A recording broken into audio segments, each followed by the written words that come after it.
Aquarians, let's see कि 10th of April 2026 का divine message, goddess guidance, universal message क्या है। अभी एट प्रेजेंट आपको क्या सुनने की ज़रूरत है। लाइफ के आप जिस भी सिचुएशन में हैं वहाँ क्या करना ठीक होगा।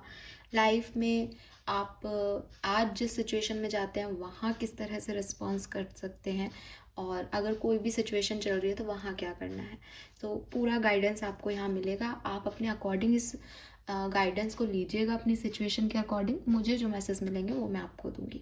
सो let's start the reading for sun moon Venus rising Aquarius. Gender specific ये रीडिंग नहीं है, और है तो ये 10 अप्रैल की रीडिंग, तो आज के दिन आपके लिए ज़्यादा काम आएगी। लेकिन अगर आप कभी और भी सुनते हैं तो ये गाइडेंस है जो कि डिवाइन आपको अभी देना चाहते हैं। तो आप जब भी सुनेंगे आपको इसकी ज़रूरत है, इसीलिए आपको ये दिखाया जाएगा और सुनाया जाएगा। सो लेट्स स्टार्ट द रीडिंग। सबसे पहले देखते हैं 10th ऑफ अप्रैल की ओवरऑल एनर्जी क्या है। Please universe, please divine power, please spirit guides, please accurate message. And I know कि मैं थोड़ा सा लेट हो रही हूँ रीडिंग्स के लिए। आप लोग के कमेंट देखती हूँ मैं कि सेपरेशन वालों के लिए रीडिंग करें एंड ऑल। मैंने कल एक रीडिंग पोस्ट की है और उस रीडिंग को मैंने बहुत मन से बनाया है। मतलब वो एक पिकअप आइल रीडिंग है बेसिकली, और कनेक्शन की रीडिंग है। आई एम नॉट सेइंग कि वो अप्रैल की रीडिंग है, कि वो 10 दिन की रीडिंग है, टाइम नहीं है उसमें। लेकिन आपका कनेक्शन किस तरह रिफॉर्म हो सकता है आगे, उसका क्या फेथ हो सकता है, वो आपको उस रीडिंग में मिल जाएगा। अगर आप सेपरेशन वाले जिन लोग मुझे कमेंट करते हैं, मैसेज करते हैं, वो लोग उसको देख लें। और बाकी मैं वीडियो बनाऊंगी डेफिनेटली, अप्रैल के लिए बनाऊंगी, लेकिन मेरे पास टाइम नहीं है तो अभी नहीं बन पा रहा है वो। ऑल राइट, एक दो दिन में वो तो पोस्ट करूंगी, लेकिन अभी के लिए आप वो देख सकते हैं, आपको काम आएगा वो। ठीक है, लेट्स सी एक्वेरियस की ओवरऑल एनर्जी क्या है 10th ऑफ अप्रैल की।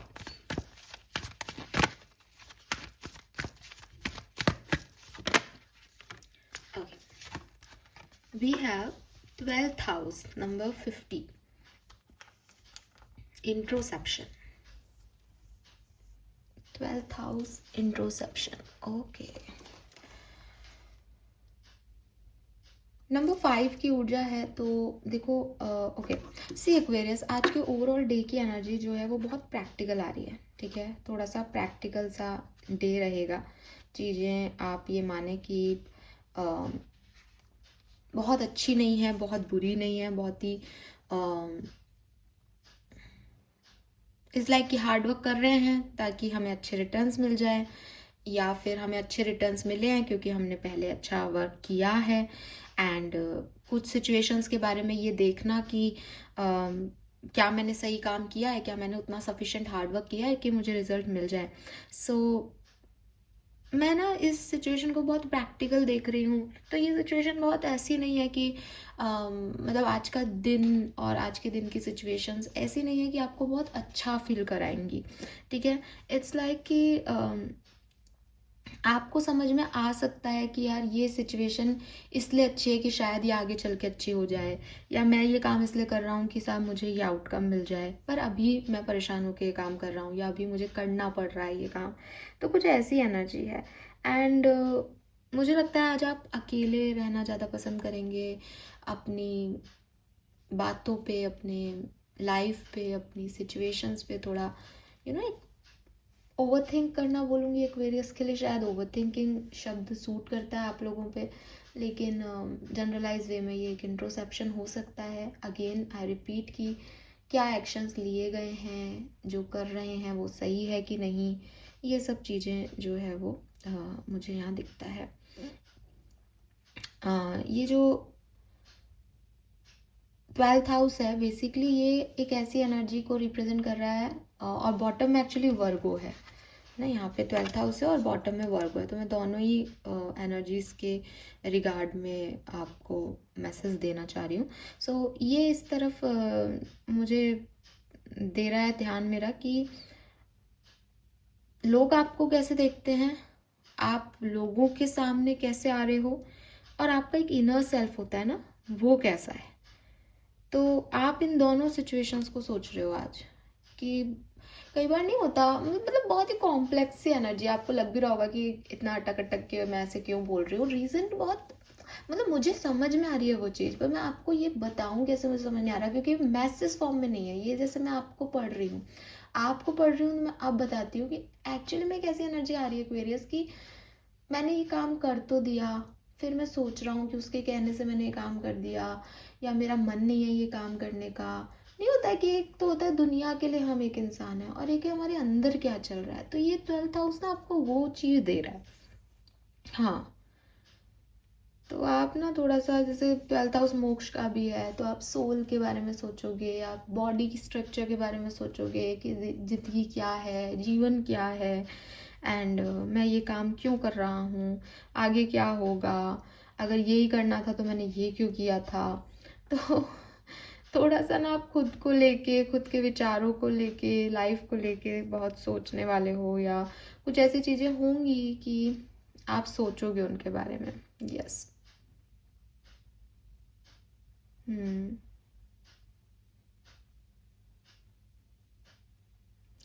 और मुझे ऐसा लग रहा है कि कुछ तो हो रहा है एक्वेरियस, आज के दिन हो रहा है या पहले से चल रहा है, कि आप किसी चीज़ से ना खुद के सेटिस्फाइड नहीं हो, आपको कुछ चीज़ अपने बारे में अच्छी नहीं लगी। तो इसीलिए ये एनर्जीज आ रही है, क्योंकि ये एनर्जी हर किसी को नहीं आती। पर जब हम, ऐसा होता है ना कि यार दुनिया ने कहा ऐसा करना चाहिए और हमने वो काम किया कि साहब सोसाइटी के लिए करना है, फिर जो वो परेशानी आती है ना, एक ऐसे व्यक्ति को जो स्पिरिचुअली अवेकन है, मतलब हर व्यक्ति सोल की बात नहीं करेगा, लेकिन यहाँ ये कार्ड इसका मतलब आप लोग उस तरह के हैं, और डेफिनेटली आप एक टैरो चैनल पे ये चीज़ सुन रहे हैं तो आप हो ऐसे, तो आपको ऐसा लगेगा कि यार ये मैंने इसलिए कर दिया, या ये मेरा मन नहीं है फिर भी मैंने भीड़ बकरियों वाला एक्शन ले लिया। क्योंकि आप सोचोगे, आपको अपनी रियलिटी पता है, आपको पता है कि मेरा अंदर क्या चाहता है और मैं बाहर क्या कर रहा हूँ। यही ट्रू सेल्फ आपको ये सब सोचने पे मजबूर करेगा। ठीक है। यस। स्पिरिचुअलिटी में भी आपका ध्यान रह सकता है, क्योंकि अगेन कि 12th हाउस मोक्ष का है।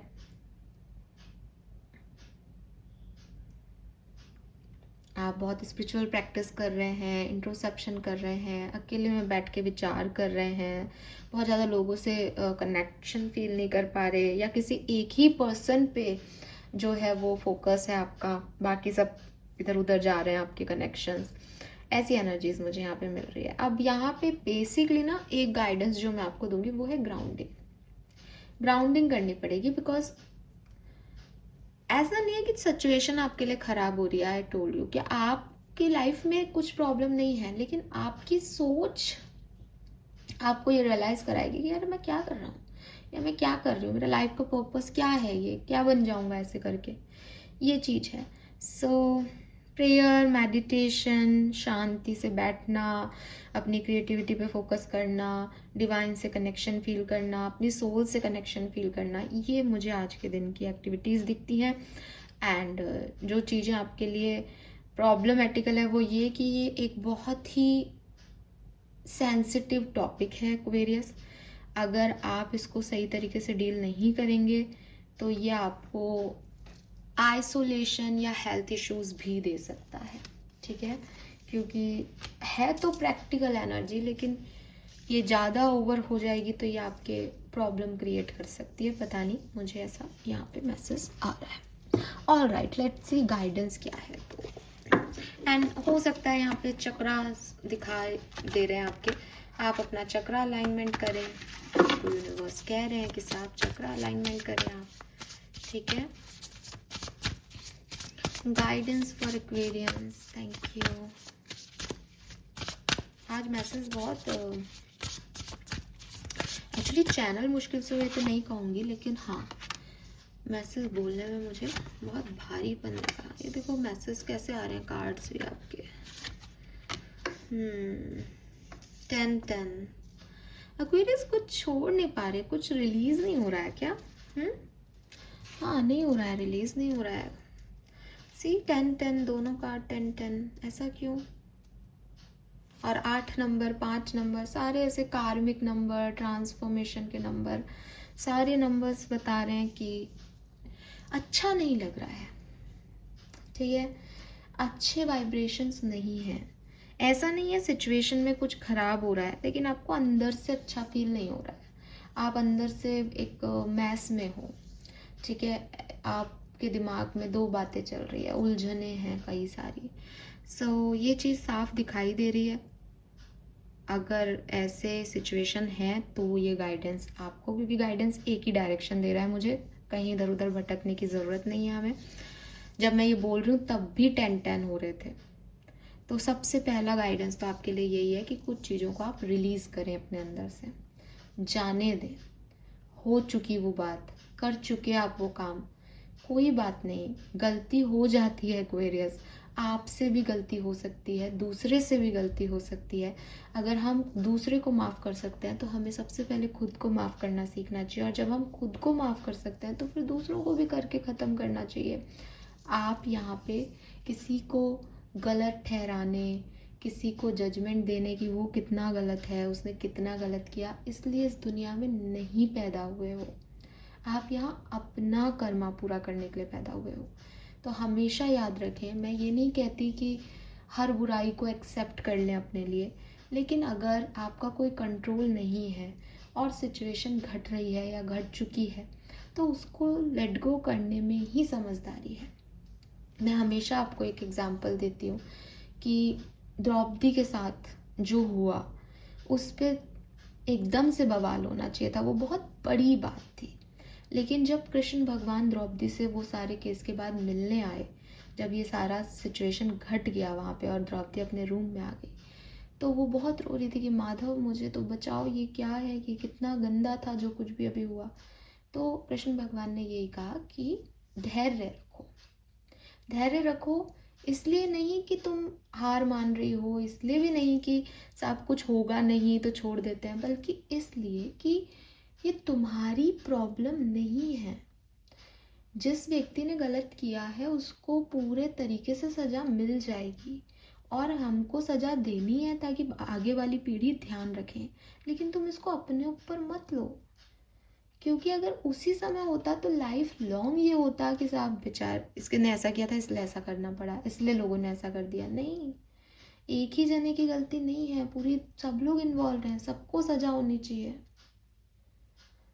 तो धैर्य रखना बहुत ज़रूरी है। जस्टिस का विचार आना कोई प्रॉब्लम नहीं है, लेकिन सालों बाद महाभारत का युद्ध हुआ, सालों बाद उन्होंने अपने केश धोए, सालों बाद उन्हें वो संतुष्टि मिली, और वो संतुष्टि भी मिली तो अभिमन्यु को गवा के मिली। तो थिंग इज़ कि लाइफ आपको ऐसे सर्व नहीं करती जैसा आप सोचते हो। लाइफ के बहुत सारे कर्म, बहुत सारे प्रारब्ध, बहुत सारी चीज़ें हैं जो हमको समझ नहीं आती, और मैं कहती हूँ समझ नहीं आनी चाहिए, क्योंकि हर चीज़ समझ आना भी प्रॉब्लम है। हम सिर्फ इतना कर सकते हैं कि जो हो रहा है उसको होने दें, ये मान करके कि इसमें ईश्वर की मर्जी है, ये किसी की मर्जी का हो रहा है। वो पावर जो हमसे ज़्यादा पावरफुल है, वो पावर जिसने हमें क्रिएट किया है यहाँ पे, अगर क्रिएशन हम उसका है तो उसका हक बनता है हमारे साथ कुछ करने का। फेथ अपना हमेशा ओपन रखिए कि वो देख रहा होगा कहीं से, है ना। इंसान नहीं है कि अब सो गया तो उसने मिस कर दी अपॉर्चुनिटी, या उसने किसी पर्टिकुलर व्यक्ति का साथ दे दिया। वो एनर्जीज हैं, वो सबको बराबर देख रही हैं। तो खुद के लिए और दूसरे के लिए समान व्यवहार चाहें हम, है ना। या तो ऐसा हो सकता है कि भाई मेरी गलती पे तो मुझे प्लीज़ माफ़ कर दो भगवान जी, उसकी गलती पे छोड़ना मत उसको, नहीं। भगवान उसकी गलती पे भी देखेंगे, आपकी गलती पे भी उतना ही देखेंगे, है ना। वरना तो दो लड्डू से अगर भगवान पट जाते तो फिर अपन सब एक दूसरे का बुरा ही चाहते हैं। तो ये चीज़ें नहीं होती। मुझे ऐसा लगता है कि मेरे आज आप इस बारे में बहुत सोचोगे, आज का पूरा दिन आपका इसी चीज़ में जाएगा। लेकिन ये इसीलिए हो रहा है क्योंकि अंदर कुछ भरा हुआ है, अंदर से कुछ रिमूव नहीं हो रहा। इसे आप रिमूव करें, आप एंडिंग्स को समझें, आप लोगों को माफ़ कर दें, आप चीज़ों को जो चली गई हैं या जो घट चुकी हैं उनको लेट गो कर दें, फिर चीज़ें सब सही हैं। क्यों? क्योंकि आप जिस तरीके से ज़िंदगी को जीने की कोशिश कर रहे हो ज़िंदगी वैसी नहीं है। आपको उन सिचुएशंस को पकड़े रखने की ज़रूरत नहीं है, ये आपको आगे नहीं ले जाने देंगी। आपको उन लोगों की भी ज़रूरत नहीं है। आप अपनी ज़िंदगी नए तरीके से लिखें, फिर से बनाएं, फिर से क्रिएट करें। और हम हर जगह से, हर एक पॉइंट से अपनी ज़िंदगी को दोबारा शुरू कर सकते हैं। चाहे हम 40 साल के हो जाएं, चाहे हम 60 साल के हो जाएं, चाहे हम 80 साल के हो जाएं, because age is just a number. हम ये डिसाइड नहीं करें कि अरे मैडम मेरे तो 30 साल बीत गए, अब मैं क्या ही कर लूँगा अपने 32 से या 31 साल में। नहीं, बहुत सारे लोगों की जर्नी 31 साल से शुरू होती है। स्पिरिचुअल अवेकनिंग 30+ के लोगों को होती है। लाइफ पर्पस आफ्टर 40 पता चलते हैं। लोग जो है रिटायरमेंट के बाद अपनी ज़िंदगी को प्रॉपरली जीते हैं, उससे पहले वो ऐसे ही दूसरों के लिए जी रहे होते हैं। ये सब नंबर्स की बात है। आपकी ज़िंदगी में जब लिखा है, कुछ 30 साल में ही इस दुनिया से चले जाते हैं, कुछ 60 साल में जाते हैं, कुछ और भी 100 साल जीते हैं।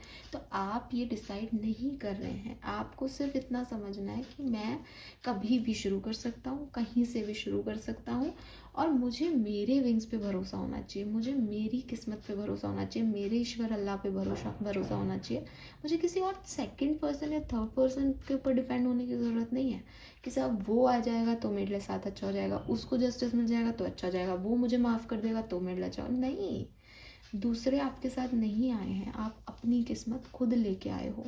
वो जैसी भी है वो आपकी है, ठीक है। सो ये आपको यहाँ पे बताया जा रहा है, और तीनों कार्ड ना एक ही डायरेक्शन में मैसेज दे रहे हैं। मैं इसको अलग अलग करूँगी भी नहीं। लेट्स सी एक्वेरियस की स्पिरिट गाइड्स का क्या मैसेज है 10 अप्रैल के लिए। Thank you so much. और हो सकता है कि 10 अप्रैल आपके लिए इसलिए भी खास हो एक्वेरियस कि आज आपको कुछ मेजर रियलाइजेशन हो अपनी ज़िंदगी की, कुछ अवेकनिंग हो सकती है आपकी। क्योंकि मैंने अभी बोला, जब मुझे रियलाइज़ हुआ कि 10 सिर्फ यही नहीं है, बल्कि 10 नंबर आज की डेट का भी है, और यहाँ पे भी टाइम में भी 10 हो रहा था। Except where you are at this moment in time, only then can you begin to move forward. I told you, बिल्कुल सिंपल मैसेज है। रीडिंग भले लंबी हो गई, लेकिन ये एक्चुअली में आज की पूरी रीडिंग एक ही कहानी है कि आप जहाँ हैं आप उसको समझें और वहीं से नई शुरुआत करें। Be clear about your intention, this make us easier and the universe help you. Door will open unexpectedly, be ready. तो यूनिवर्स आपकी मदद कर देंगे और आप आगे बढ़ जाओगे। आपको क्या हुआ, क्या गलत था, क्या सही, इसमें पढ़ने की ज़रूरत नहीं है। बाहर आए उस सिचुएशन से। पहले जब तक आप ये क्लियर नहीं करेंगे कि आप प्रेजेंट में हैं, तब तक आप फ्यूचर नहीं बना पाएंगे, क्योंकि आप पास्ट में रखे हुए हो एक पैर को। ऐसे नहीं चलेगा एक्वेरियस, ठीक है।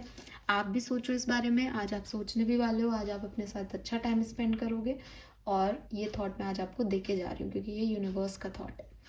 नाउ नंबर्स यहाँ पे बहुत क्लियर है। नंबर 10, नंबर 1, नंबर 2, नंबर 3, 5 और 8 एंड 6 नंबर भी सिग्निफिकेंट है। Colour of the day is golden yellow colour, ठीक है। गोल्डन येलो कलर पीस का कलर है, और